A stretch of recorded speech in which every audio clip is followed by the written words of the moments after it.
Qu'est-ce que je ferais sans toi? Je serai toujours là pour toi. Elsa était un peu bizarre ce soir, non?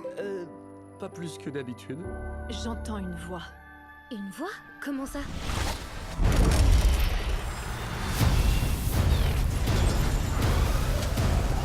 Courez vers la falaise! Je vais m'envoler! Je suis là! Arendelle n'est plus en sécurité. Bonjour à toutes et tous. 6 ans après le succès du premier épisode et notamment de ses chansons, Libéré, délivré. Disney nous revient en cette fin d'année avec son film d'animation de Noël, La Reine des Neiges 2. Je vais commencer par vous donner un avis plutôt général sur le film. On est très en dessous du premier, il faut pas se le cacher. C'est pas un mauvais film, il y a des choses qui sont bien faites dedans, mais c'est difficile de le juger sans le comparer du coup au précédent et à un film d'animation, et notamment les films d'animation Disney. Et là, moi personnellement, je trouve qu'il n'est pas au niveau. C'est un film qui plaira de toute façon aux petits et aux grands, à partir du moment où on n'est pas un grand fan de Disney et que voilà, un film d'animation, si tant est en plus qu'on ait vu que le premier il y a 6 ans et sans vraiment en avoir de souvenirs, et qu'on y va juste pour passer un beau moment Disney, dans l'absolu ça marchera, ça fonctionnera, le film fonctionne en lui-même. Mais je ne peux m'empêcher de le comparer au reste, et je trouve qu'il est très en dessous. Vous en ressortirez, et aussi vite vous l'aurez oublié, et il ne sera pas marquant comme a pu l'être justement le premier. Rentrons maintenant un petit peu plus dans le détail. Pour commencer, je vais vous parler du scénario. Donc, on retrouve Anna, Elsa, Kristoff, Olaf et Sven quelques temps après les événements du premier épisode, et tout a l'air de plutôt bien se passer à Arendelle. Sauf que Elsa commence à entendre une voix qu'elle seule entend d'ailleurs, qui l'appelle au loin. Et alors qu'au départ elle ne souhaite pas forcément s'en préoccuper, même si ça peut être très perturbant une voix qu'on entend comme ça sans pouvoir l'identifier, et surtout quand on est tout seul à l'entendre, elle finit, le temps d'une chanson, par vouloir savoir d'où ça vient. Et toute cette équipe va donc partir à la poursuite de cette voix qui l'emmènera sur les traces du passé d'Arendelle et sur les origines des pouvoirs d'Elsa. Et si le pitch est peut-être intéressant, l'exécution, elle n'est pas au niveau.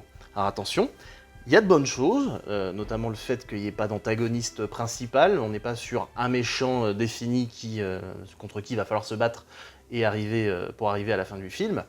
On est plutôt sur une quête d'Elsa, du coup accompagnée des autres, mais une quête d'Elsa pour arriver à trouver des réponses à qu'est-ce que c'est cette voix, et ensuite tout ce qui va en découler. Il y a aussi une continuation sur l'explication des pouvoirs d'Elsa, etc.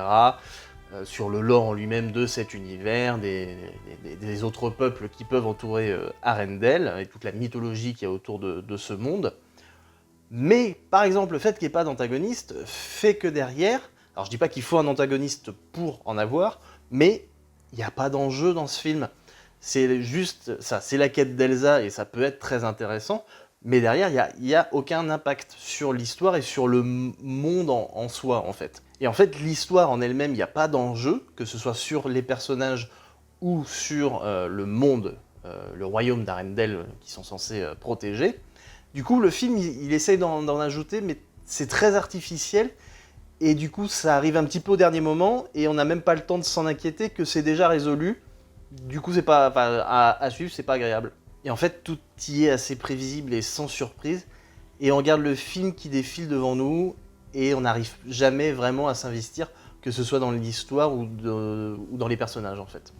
Il y a des péripéties, il y a des choses qui se passent, mais on reste très en retrait, et on attend que ça s'arrête. Et tout ça rend les 1h45 de film assez longues, surtout qu'on se retrouve devant des situations qu'on a déjà vécues dans le premier, et des situations qui se répètent dans celui-là, mais plusieurs fois, du type le dialogue Anna-Elsa, je vais partir pour trouver des réponses à ces questions. Anna qui dit non, ne pars pas toute seule, j'ai peur pour toi. Elsa qui dit non, je vais partir toute seule parce que j'ai peur pour toi. Enfin, voilà, cette situation on l'a déjà vécue dans le premier, et ici on la vit, enfin on l'a devant les yeux, au moins 2 ou 3 fois. Donc tout ça, ça donne un scénario qui aurait pu être intéressant, mais qui au final, on s'ennuie plus qu'autre chose.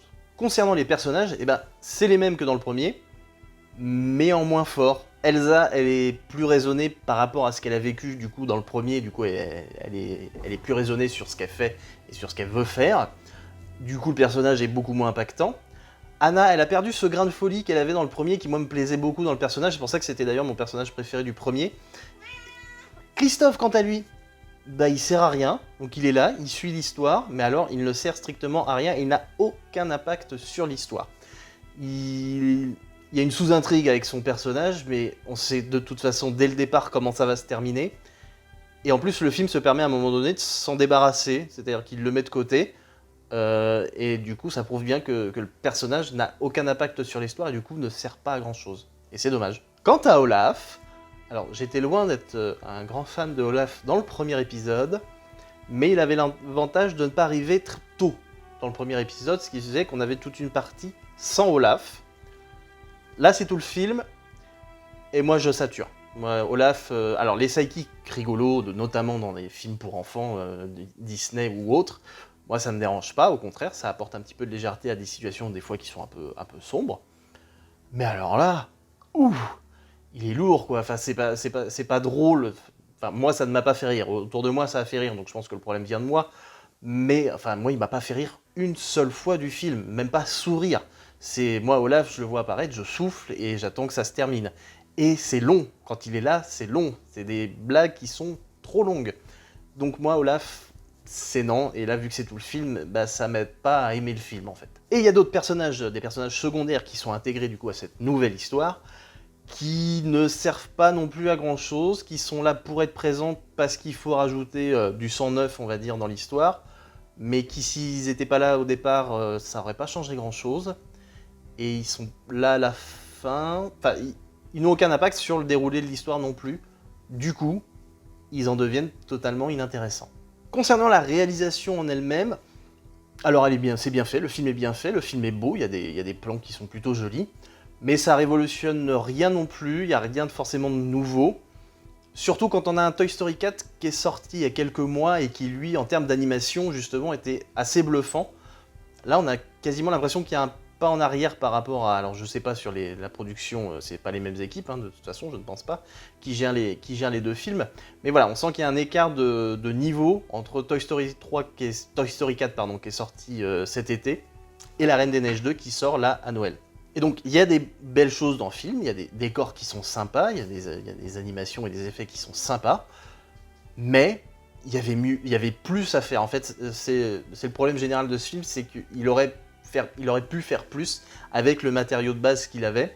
Et là, sur l'animation et sur les effets, notamment, c'est ça, c'est qu'en plus, il a des choses dans ce film, qui jouent avec les éléments, je vais pas trop vous en dire pour pas spoiler, mais du coup, qui aurait pu faire des choses assez superbes, et on est juste sur c'est joli, mais sans plus. Le film utilise beaucoup l'eau, par exemple, il y a beaucoup l'eau dans ce film, on la voit beaucoup, donc je pense qu'ils ont beaucoup bossé là-dessus, et ils veulent le montrer. Et voilà, c'est joli, sans que ce soit bluffant. Il n'y a pas des plans comme le château du premier, quand Elsa construit son château, où là, il y en a partout, c'est gigantesque, et c'est beau à regarder. Là, c'est beau, mais c'est pas transcendant, et ça marquera pas les esprits. Et enfin, qui dit film d'animation Disney, dit chanson, et pour le coup, je sais pas à quoi c'est dû, mais je pense pas qu'elles avaient grand chose à raconter parce qu'elles sont plutôt vides et il n'y en a pas une de marquante. Celle qui va marquer, c'est celle qui nous passe en boucle dans les pubs. C'est un nouveau monde parce que forcément, à force de la faire écouter aux gens, elle finit par marquer. Mais en soi, les chansons, il n'y en a pas une qui est marquante à la sortie du film et dont on se souvient l'air, sauf C'est un nouveau monde parce que c'est le générique de fin. Dans le premier, les chansons, pas forcément toutes, mais les chansons présentaient soit l'univers, soit les enjeux, soit les personnages. Ici, les personnages, on les connaît, et du coup, les chansons, elles savent pas comment nous les présenter autrement parce qu'ils n'ont pas tant évolué que ça en fait. Dans le premier, on avait je voudrais un bonhomme de neige qui là nous présentait totalement la situation dans laquelle on va débuter le film. La jeunesse des filles, le décès des parents, les pouvoirs d'Elsa, elle doit les cacher, etc. Enfin, en 3 minutes, il se passe quand même beaucoup de choses. On avait aussi Libéré, délivré, qui là marquait le moment d'émancipation d'Elsa, et qui, voilà, voulait plus se cacher de ses pouvoirs, et qui, du coup, faisait des choses superbes, mais dangereuses. Mais ça restait superbe, et la chanson, voilà, elle racontait tout ça. Et ça passait aussi par le renouveau, où ça nous présente totalement le personnage d'Anna, qui, voilà, dans son adolescence, de jeune fille, de rêve de prince charmant, etc. Mais ça nous présente le personnage, et moi c'est comme ça que, enfin, ça fait partie des choses qui font qu'on la trouve attachante, Anna. Et ici, le problème, c'est que, voilà, il y a des chansons, mais qui sont là pour remplir les 1h45, et on a juste envie que ça s'arrête pour que l'histoire continue, parce que c'est 3 minutes à chaque fois de temps de pause sur l'histoire, et sur des chansons qui, les paroles sont pas marquantes, et on s'ennuie en fait. Alors si, il y en a une qui m'a fait marrer, j'espère que c'était le but de la chanson, je pense, hein, vu comment ça a été fait, c'est celle de, pour le coup, Christophe, qui ne sert à rien dans le film, mais qui a quand même une chanson, là où il était plutôt utile dans le premier, et il avait pas de chanson. Bref, c'est une chanson marrante, en plus ça reprend un petit peu les clips, enfin c'est marrant dans sa réalisation, pas forcément dans son propos il est plutôt sans intérêt.